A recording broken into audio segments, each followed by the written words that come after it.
दोन शाळकरी मुली, चेहऱ्यावर मास्क, ज्वेलर्सच्या दुकानात एंट्री आणि काही क्षणात दुकानदाराच्या डोळ्यात स्प्रे। प्लॅन होता लाखो रुपयांचे दागिने घेऊन पसार होण्याचा, पण दुकानदाराच्या प्रसंगावधानतेमुळे संपूर्ण खेळच उलटा पडला। बिहारमधील या घटनेनं पोलिसांसह सर्वांनाच धक्का दिलाय। नेमकं काय घडलं आणि पोलीस तपासात कोणता धक्कादायक खुलासा झाला पाहूया। बिहारमधून एक अतिशय धक्कादायक घटना समोर आली आहे। दोन अल्पवयीन शाळकरी मुलींनी फिल्मी स्टाईलनं ज्वेलर्सच्या दुकानात लूट करण्याचा प्रयत्न केल्याचा प्रकार उघडकीस आलाय। मिळालेल्या माहितीनुसार बिहारच्या कुर्ली भागात माँ वैष्णव ज्वेलर्स या नावाचं दागिन्यांचं दुकान आहे। शुक्रवारी संध्याकाळी 5:30च्या सुमारास दोन शाळकरी मुली ग्राहक असल्याचं भासवत दुकानात दाखल झाल्या। कुणालाही संशय येऊ नये म्हणून दोघींनी चेहऱ्यावर मास्क लावले होते। दुकानात प्रवेश केल्यानंतर त्यांनी दुकानदार राजेश कुमार यांच्याकडे कानातले दागिने दाखवण्याची विनंती केली। दुकानदार राजेश कुमार दागिने दाखवत असतानाच अचानक एका मुलीनं त्यांच्या डोळ्यांवर स्प्रे मारला।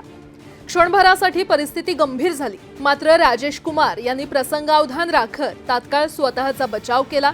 ते लगेच मागे सरकले आणि दुकानाबाहेर धावत जाऊन मदतीसाठी आरडाओरडा करू लागले। दुकानदाराचा आवाज ऐकताच आजूबाजूचे नागरिक घटनास्थळी जमा झाले। वाढती गर्दी आणि बिघडत चाललेली परिस्थिती पाहून दोन्ही मुलींनी पळून जाण्याचा प्रयत्न केला। यावेळी मोठा गोंधळ उडाला। या गोंधळाचा फायदा घेत एक मुलगी घटनास्थळावरून पळून जाण्यात यशस्वी झाली, मात्र दुसऱ्या मुलीला स्थानिक नागरिकांनी पकडून पोलिसांच्या ताब्यात दिलं। यानंतर पोलिसांनी तातडीनं तपास सुरू केला। पकडलेल्या मुलीकडून मिळालेल्या माहितीच्या आधारे दुसऱ्या मुलीला देखील शोधून काढण्यात आलं। मात्र या प्रकरणात सर्वात मोठा धक्का पोलीस तपासात बसला। चौकशी दरम्यान मुलींनी सांगितलं की पैशांची गरज असल्यामुळे त्यांनी हा मार्ग निवडला होता। दुकानातून दागिने चोरायचे आणि ते दुसऱ्या ठिकाणी विकून पैसे कमवायचे असा त्यांचा प्लॅन होता।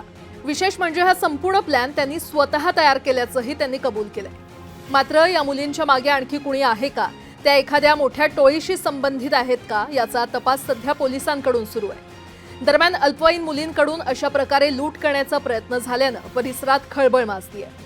सोशल मीडियावर देखील या घटनेची मोठी चर्चा सुरू आहे।